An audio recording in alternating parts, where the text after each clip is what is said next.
Hi everyone, I'm Simon Bembo, Learning Manager for Springboard's Learning Academy, and I'll be talking to you today about Footfall and some data basics. I'll be joined by our Marketing and Insights Director, Diane Worrell, to discuss the impacts we've seen on our national benchmarks over the course of 2020. Then I'll talk some more about the benefits of a data-driven decision-making process and how other data sources can be used during this pandemic. Hello everyone, I'm Diane Worrell, Springboard's Marketing and Insights Director. I'm going to present an overview of trends in UK high streets over the period since January 2020. I'll look at footfall, of course, but also spending both online and in bricks and mortar stores. For anyone who isn't familiar with Springboard, I thought it would be helpful to give a quick tour of what we do. We deliver data and insights on customers in destinations and also in bricks and mortar stores. Our key metric is footfall, that's the volume of customer activity, and we track footfall across the UK. We have a network of counters tracking footfall continuously 24 hours a day at around 4,500 locations, and we cover around 250 towns and cities. However, our data isn't limited to footfall. We also collect sales data by day in terms of pounds spent from 1,200 individual retail stores across 11 different retailer categories. This map shows our coverage in high streets, and you can see that we track footfall across all regions of the UK. Our coverage includes all of our regional cities, but also a huge range of towns of different sizes and functions, from large town centres to small local high streets. In fact, we've adopted what we call a hub and spoke approach to our coverage, ensuring that every regional city is included, as these are the hubs of economic activity within each region, but then also smaller towns in the region. This means that in any one region, we're tracking footfall in towns that account for around 2/3 of all spend. And nationally, this has ensured that the correlation between our coverage and spend nationally is very high. In fact, around 93%. So our data accurately represents the retail landscape across the UK. The relevance of our footfall data to bricks and mortar performance is demonstrated by the interest that the media shows. We're proud to be their go-to source of comment on bricks and mortar retail performance, and our data and insights are regularly reported on by all of the leading press and broadcast titles. The relevance of our footfall data is demonstrated by the fact that we're a partner of the High Street Task Force, delivering footfall data so the task force can understand high street performance. And we also provide data to both BEIS, the Department of Business, Energy and Industrial Strategy, and the ONS, the Office of National Statistics. And in fact, our data features in the ONS's weekly Faster Indicators report that tracks the impact of COVID-19 on economic activity. Before we leap into the national picture, I've been asked to cover some data basics, so we'll start by looking at the calendars we use in all of our reporting.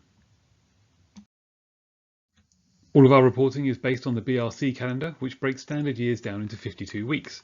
The example shows 2019 and 2018 because these are standard 52-week years.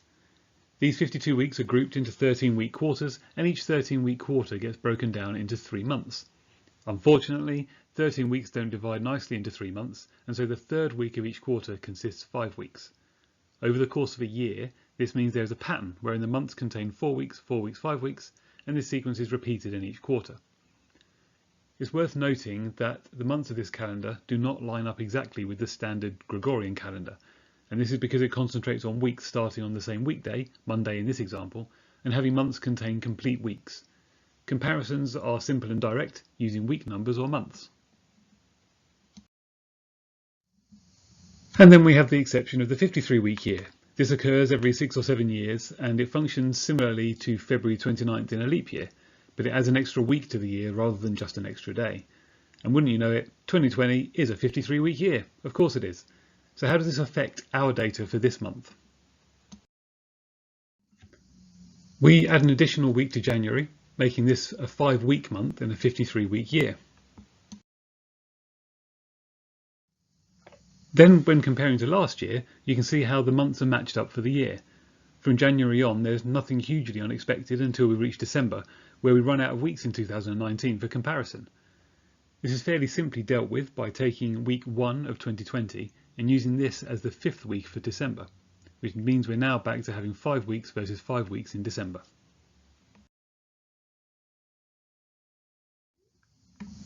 There's also an effect next year, in 2021.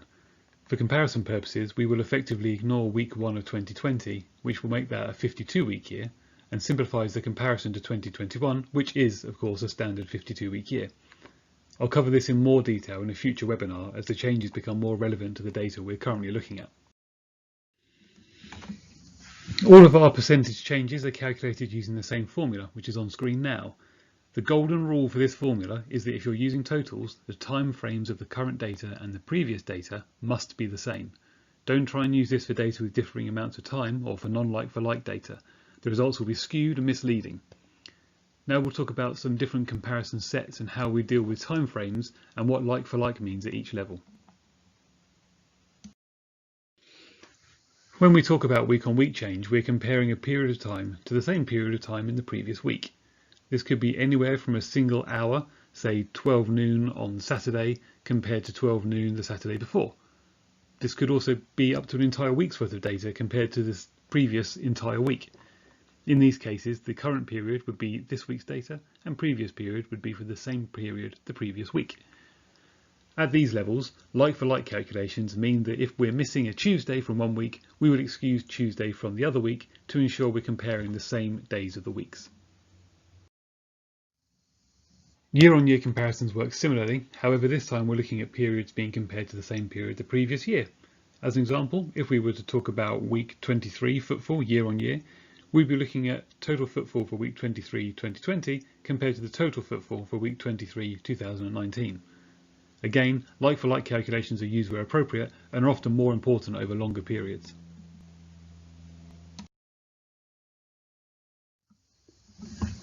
Weekly comparisons would always be based on the week number according to the BRC calendar. If we're looking at weekly footfall for week 5 2020, then this would be compared to week 4 2020 for week-on-week comparison and to week 5 2019 for year-on-year comparison. Monthly comparisons substitute week numbers for month names. Year-on-year monthly figures are straightforward, for example September 2020 compared to September 2019. Month-on-month could be, for example, September 2020 compared to August 2020. This is where it becomes more complicated because September is a 5-week month, whereas August is only 4. And remember that the periods for comparison calculations need to be the same amount of time. Now, where the comparison would have a 4-week and a 5-week month, like in our example, in place of totals, we would use a weekly average footfall for the month. This takes away the issue of different lengths of time and gives a good comparison figure to use in the comparison calculation. Before handing over to Diane, I want to mention the differences between long and short-term trends and making sure you're using the right view of data. This means if you're analysing in detail the results of interventions during the COVID pandemic, as a relevant example, you'd want to concentrate on the short-term view, looking at data from only the last couple of months, to understand how things are changing on a day-to-day or week-to-week basis. The short-term view concentrates on the immediate impact of changes and events and allows a more in-depth, detailed view of how smaller, tactical changes affect the use of your place. The longer-term view gives us an idea how the pandemic period stacks up against data from 1 or 2 years ago when things were normal. This longer-term view enables a better understanding of what the new normal might be and gives a bigger picture of the situation useful for policy and strategic decision-making. Post-lockdown, the longer term also allows us to understand how strongly or not consumer confidence and visitor numbers have returned.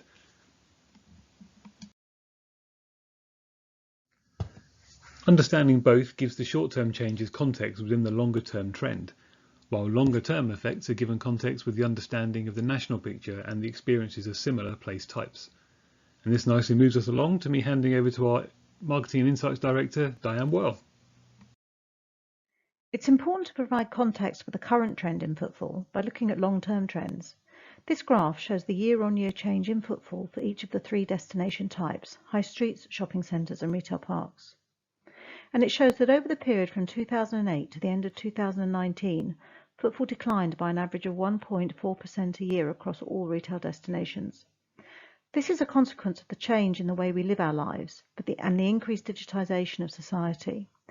The influence of online spending increased each year, which meant that consumers made fewer trips to bricks and mortar destinations, partly because they bought products online, but also because the use of the internet to browse increased each year. This inevitably meant that consumers made fewer trips to destinations, and also when they did, they visited fewer stores. Interestingly, whilst footfall in high streets and shopping centres declined over this period by around a fifth, footfall in retail parks rose by 3.8%. This is largely due to the huge improvements made in these destinations by landlords. Gone are the days when retail parks were boring, functional, ugly places. Now their retail offer is hugely improved, and most have at least one coffee shop, and some also have a range of hospitality and leisure. At the same time, they're easy to access and navigate, which is particularly helpful for families, and parking is free. This graph shows the growth in internet spending from 2008. From just 4.9% of all retail spending in 2008, it rose significantly to 19.1% in 2019. And of course, this doesn't take into account the use of the internet by consumers to browse. Online browsing is a key factor in explaining the decline of footfall in high streets. Instead of simply leaving our homes to go to our chosen high street to look for products, we can now do much of this online, which means we have a far clearer view of which stores, and therefore which high streets, have the products we're after. And of course, the opportunity to buy online means we make fewer trips to town centres, so high streets don't benefit from the incidental spend that occurs when we window shop. We can see the trend in footfall from the beginning of 2020 in terms of the change from last year. The graph shows really clearly the enormous impact that COVID has had on consumer activity. At the beginning of the year, up until February, footfall largely followed the same trend as 2019, albeit with a slightly greater drop in February. But from March it's been completely different. When the lockdown was announced, footfall plunged, dropping by around 80% from last year. It languished there for a few weeks, and then an uptick started to happen, and when non-essential retail reopened in England in June, the drop had reduced to 50%. Footfall continued to recover, helped by the reopening of hospitality, the greater prevalence of staycations, and the Eat Out to Help Out scheme, peaking around August bank holiday at around 25% down on 2019. Since then, greater restrictions, the rule of 6 and the 3 local tiers, have led to a slight drop-off, and at week 43, footfall was around a third lower than footfall last year. The impact of COVID on spending online has been significant. From accounting for around 20% of total retail spending at the beginning of the year, it peaked at 32.8% in May. Since then it's dropped back, and in September it sat at 26.1% of spending. However, to place this in context, the level of growth that we've seen is what was forecast for 2028, so COVID has clearly accelerated the shift online. The growth in online spending since the beginning of 2020 has been significant, moving from 20% in January to 33% in May, and then back to 26% in September after non-essential stores opened. However, there's a clear difference between the significance of online spending on food from non-food. Online food spending peaked at just 11% in May, meaning just over £1 in every £10 of food spending happened online, and dropped back marginally in September to 10%. In contrast, online spending on non-food peaked at 44% in April, with the peak in online spending on clothing even higher at 47%, dropping back to 22% in September. The impact of COVID on high street footfall has been huge overall, but the degree of impact across different types of high street has varied. Here we can see the trend in 4 types of town: coastal and historic towns, market towns, and regional cities. It shows that smaller towns have been more resilient than large city centres. Regional cities across the UK have been massively hit by home working, and the loss of footfall clearly demonstrates the influence of the working population. But they've also been hit by the advice from government to avoid public transport, which of course larger cities are more reliant on than the smaller towns. The difficulties in going abroad, and consequently the increase in staycations, supported coastal and historic towns over the summer, and these 2 town types and market towns have all benefited from consumers staying local. There's been a huge drop in sales in bricks and mortar stores from last year. Overall sales are now 28.2% down on last year, but the decline in sales varies by category. The greatest drop by far is in services, which comprises travel agents, estate agents, shoe repairers, etc., followed by food and beverage and entertainment and books, which of course is an ideal online purchase. Perhaps the most used barometer of high street performance is fashion, and sales in this category are over a quarter lower than they were in 2019. Taking all current factors and the new restrictions into account, I've put together what can only be an indicative forecast of where footfall in high streets might end up by Christmas 2020. Specific factors taking into account include the end of the furlough scheme, Black Friday, the 10 p.m. closure of hospitality outlets and the tiered restrictions, albeit that these are changing rapidly. The solid line in this graph is actual footfall, and the dashed line is my forecast, which shows that by the week of Christmas, footfall in high streets will still be over a third lower than in 2019. Thanks, Di, for that update on where we stand nationally. I now want to talk about encouraging the public back.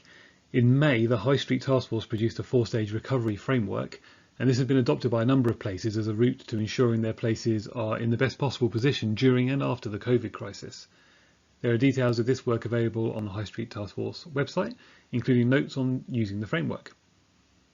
A common theme that's come up in the post-lockdown world the place manager should be aware of is around the measures taken to ensure the safety and distancing of visitors to a place, whether it be a high street, mall, retail park, retailer or venue.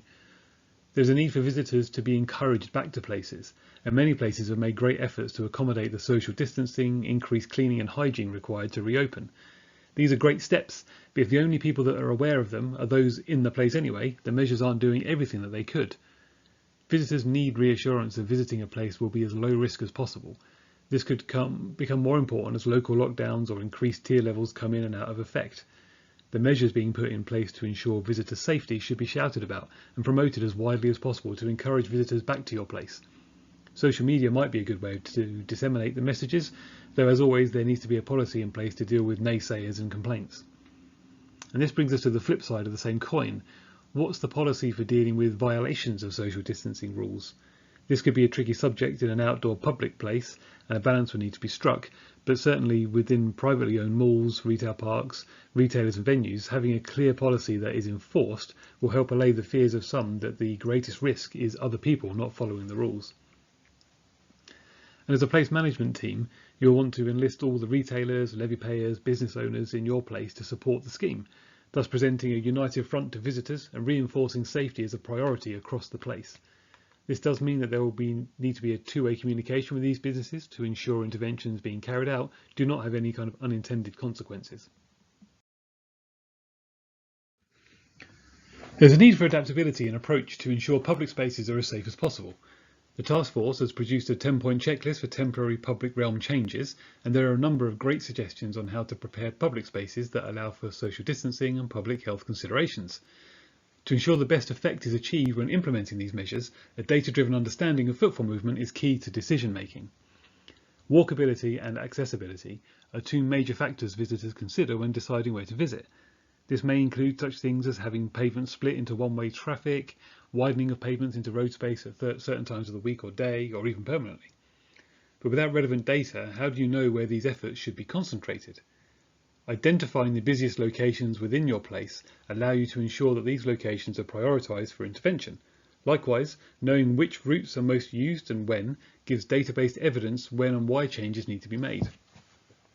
Using data in this way to derive the decision-making process will ensure that the most impact is gained at the right times.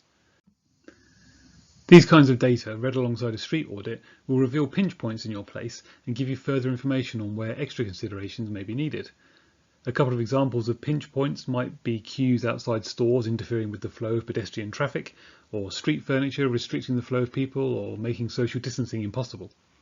Street furniture can be identified and recorded through the street audit, literally walking the street to record locations of street furniture, along with how much restriction to flow they cause. This adds another layer of evidence to your other datasets when justification is needed for any more disruptive interventions, like expanding pedestrian areas across or into a road lane, though on this, the TfL research on vertical impact barriers is worth a read. One more thought on this is the role wardens and ambassadors can play. There could be some consideration as whether their role could expand into monitoring footfall and identifying pinch points, etc. as they happen. Whether this then initiates a short-term intervention or not depends on the severity of the issue identified, but this resource doesn't need to be just about policing queue locations to add value to the recovery. They could be a direct source of on-the-street as it happens data. I wanted to cover the use of multiple data sources to really understand how things are going. It's something that we at Springboard as well as the task force strongly advocate. Although we believe footfall is a great measure, there are nuances and specific challenges that other data sources are required to understand. Once a data set has been identified as one you want to collect, it's vital that you spend some time evaluating the source of the data. There are often multiple suppliers for the same data set, so evaluating the source means you can select the correct one for you. This is covered in more detail in the Developing Place Analysts course we are creating with the task force. An example of something to consider is whether the data provider has any kind of bias, whether conscious or not, that affects the data they publish. This is particularly the case when looking at news reports. Often there's an underlying agenda that needs to be taken into account before deciding whether to rely on that data or not. So how can we use other data sets in terms of COVID and its impact upon place? Following are a few suggestions of data sets and how they could be used to assess and guide COVID measures and recovery. If we look at public transport to begin with, first of all think about the popularity. How many people are using public transport? Are the numbers increasing? It might give an indication of how confident people are feeling about the current state of the pandemic. Of course, there are those that have no choice but to use public transport for work, but there will be the non-essential visitors for whom this is their main mode of transport. Do we see the users are primarily only travelling to supermarkets and home, or are they increasingly heading into high streets? This level of detail could be available from bus companies. They will collect it as it's how they decide on the viability of their own routes, so the question will be whether they will share it or not. There's also the question on the location of bus stops. Are the embarking or disembarking points presenting issues themselves with the volume of people arriving or waiting? How do they interact with other measures like street furniture and queues? Moving on to online retail and reselling, there are click and collect points, and are these seeing increased usage? Are you able to help groups of businesses in your place combine forces to provide a central location? There's a question similar to bus stops of whether these points are causing blockages themselves. Are Amazon lockers located in places wide enough to allow social distancing of passers-by? Are there longer queues forming at the click and collect locations which are interfering with safe pedestrian flow?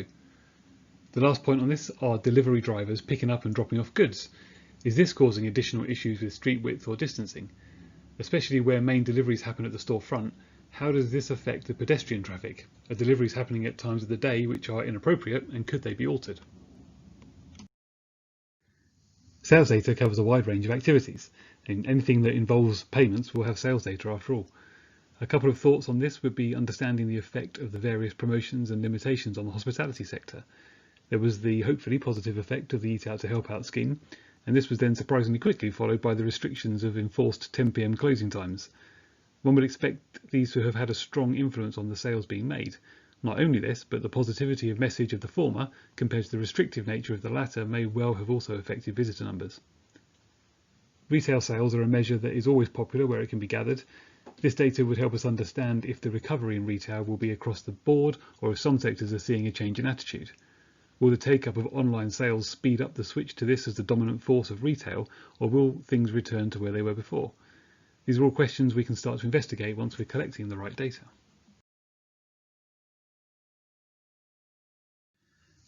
That's it for this month. Thanks to Di for her insights on the national picture, and I hope you found this session interesting and informative. Next month, we aim to look at the benchmarks across regional and town type splits in more detail. Thank you for listening.